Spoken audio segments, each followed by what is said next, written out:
বিশ্বের নানা প্রান্তের এমন নানা রকম সব খবর নিয়ে বিশ্বযোগের এখনকার আয়োজনে স্বাগত জানাচ্ছি চৈতি সরওয়ার। শুরুতেই রাশিয়ার বিমান নিখোঁজের খবর। 50 জন আরোহী নিয়ে রাশিয়া থেকে নিখোঁজ হয়ে গেছে একটি যাত্রীবাহী বিমান, এই তথ্য জানিয়েছে বার্তা সংস্থা রয়টার্স। বৃহস্পতিবার রাশিয়ার উত্তরাঞ্চলে বিমানটি উড্ডয়নের কিছু পরই সংযোগ বিচ্ছিন্ন হয়ে যায় এয়ার ট্রাফিক কন্ট্রোল রুমের সাথে। স্থানীয় গভর্নর জানিয়েছেন, সার্বিয়ার আঙ্গারা এয়ারলাইন্সের বিমানটি চীন সীমান্তের টিন্ডা এলাকায় যাচ্ছিল। আরোহীদের মধ্যে 5 শিশু ও 6 জন ক্রু ছিলেন। বিমানটির সন্ধানে মোতায়েন করা হয়েছে সবগুলো বাহিনীর সদস্যদের।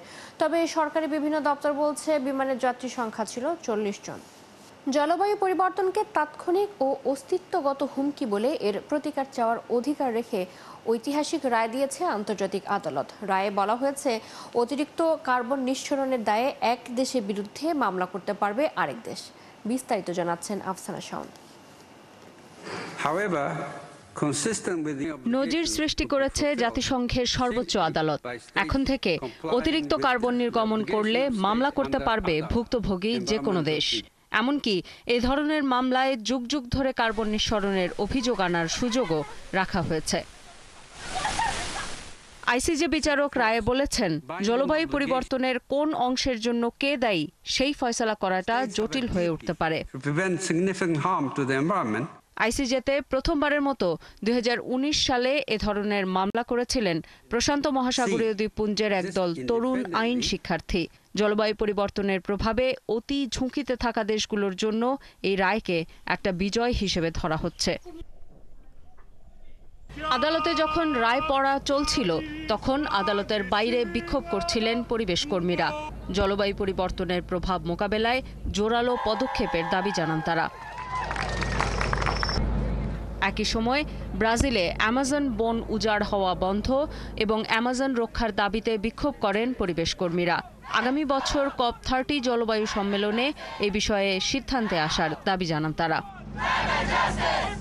জলবায়ু পরিবর্তনের কারণে প্রশান্ত মহাসাগরীয় দ্বীপপুঞ্জের যেসব অঞ্চল সবচেয়ে বেশি ঝুঁকিতে রয়েছে, ভানুয়াতু সেগুলোর মধ্যে একটি। আইসিজের এই রায়কে স্বাগত জানিয়েছে তারা। জলবায়ু পরিবর্তন প্রতিরোধে একটা ঐতিহাসিক ঘটনা ঘটল, আর এটা খুবই দরকারি ছিল এই সময়ে। ইতিহাসে এই প্রথম মানব সভ্যতার জন্য সবচেয়ে বড় হুমকি নিয়ে সরাসরি কথা বলল আইসিজে। রায়টা যুগান্তকারী। জলবায়ু নিয়ে সোচ্চার ব্যক্তি ও আইনজীবীরা মনে করছেন, যুগের পর যুগ ধরে যারা জীবাশ্ম জ্বালানি ব্যবহার করে বৈশ্বিক উষ্ণতা বাড়িয়েছে, এই রায়ের ফলে তাদের কাছ থেকে ক্ষতিপূরণ আদায় করাটা সহজ হবে।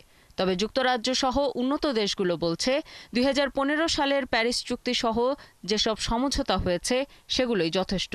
এ বিষয়ে নতুন করে আইনি বাধ্যবাধকতা আরোপ করা ঠিক হবে না। আফসানা শাওন, 71। ইসরায়েলের পার্লামেন্টের নেসেট পশ্চিম তীরকে নিয়ে একটি প্রতীকী প্রস্তাব পাশ করেছে। ওই প্রস্তাবে অধিকৃত পশ্চিম তীরকে ইসরায়েলের অংশ করে নেয়ার আহ্বান জানানো হয়েছে। বুধবার এই প্রস্তাবটি 71-17 ভোটে গৃহীত হয়। প্রস্তাবে বলা হয়েছে, পশ্চিম তীরকে ইসরায়েলের সাথে সংযুক্ত করা হলে দেশটির নিরাপত্তা আরও মজবুত হবে এবং ইহুদি জনগণের তাদের নিজ ভূমিতে শান্তি ও নিরাপত্তার মৌলিক অধিকারের বিষয়ে আর কোনো প্রশ্ন তোলা যাবে না। এই প্রস্তাবটি প্রধানমন্ত্রী বেনিয়ামিন নেতানিয়াহুর নেতৃত্বাধীন জোটের পক্ষ থেকে উত্থাপন করা হয়। পশ্চিম তীর, গাজা উপত্যকা ও পূর্ব জেরুজালেম 1967 সাল থেকে ইসরায়েলের দখলে রয়েছে। আন্তর্জাতিক আইনে এই দখলদারিত্ব অবৈধ বলে বিবেচিত হয়। এমনকি কিছু বসতি ইসরায়েলের নিজস্ব আইনেও অবৈধ। এই পশ্চিম তীরে এখন প্রায় 30 লাখ ফিলিস্তিনি এবং 5 লাখের বেশি ইসরায়েলি বসতি স্থাপনকারী বাস করে। ইউক্রেনের দুর্নীতি বিরোধী সংস্থাগুলো স্বাধীনতা রোধকারী আইন বাতিলের দাবিতে চলমান বিক্ষোভের কাছে নথি স্বীকার করেছেন প্রেসিডেন্ট ভলোদিমির জেলেনস্কি। জাতির উদ্দেশ্যে দেয়া এক ভাষণে জেলেনস্কি বলেছেন, এই দুর্নীতি বিরোধী সংস্থাগুলোর স্বাধীনতা বজায় রাখতে নতুন বিল পেশ করবেন তিনি। গত মঙ্গলবার দুর্নীতি বিরোধী সংস্থাগুলোর স্বাধীনতা কমিয়ে একটি বিল পাশ করেছেন জেলেনস্কি। আইনটির প্রতিবাদে গত 2 দিন ধরে ইউক্রেনের বেশ কিছু গুরুত্বপূর্ণ শহরে বিক্ষোভ শুরু হয়। বিক্ষোভকারীরা জেলেনস্কির সরকারকে স্বৈরতান্ত্রিক অভিহিত করে পদত্যাগের আহ্বান জানান।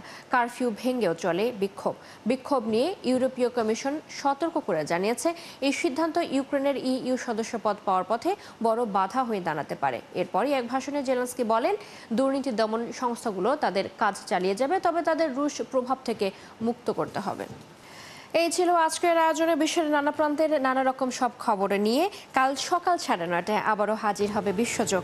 চোখ রাখুন ৭১-এর ফেসবুক পেজ এবং সাবস্ক্রাইব করুন ৭১-এর ইউটিউব চ্যানেল। ৭১-এর সাথে থাকুন।